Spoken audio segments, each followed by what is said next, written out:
আলহামদুলিল্লাহ, প্রায় 1998 সাল থেকে নিয়ে আজকে বর্তমান 2025 সাল পর্যন্ত আল্লাহ আমাকে হায়াতে বারাকা দান করেছেন। 1998 সালে তো আমার মতো অনেক ছেলে জন্মগ্রহণ করেছিল, হয়তোবা আমার মতো অনেকেই কবরে শুয়ে গেছেন।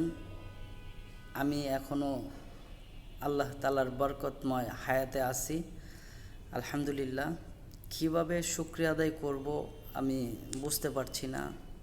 আসলে আল্লাহর শুকরিয়ার কোনো শেষ নেই, শুকরিয়া আদায় করে শেষ করা যাবে না। আমার সাথে অনেকে জন্মগ্রহণ করেছে, যেমন আমার একটা কাজিন ছিল, সে মারা গেছে আজকে প্রায় 4 মাসের মতো হয়ে গেছে। তো আমি এখনও জীবিত, আল্লাহর শুকরিয়া আদায় করি। আলহামদুলিল্লাহ, আলহামদুলিল্লাহ, আলহামদুলিল্লাহ।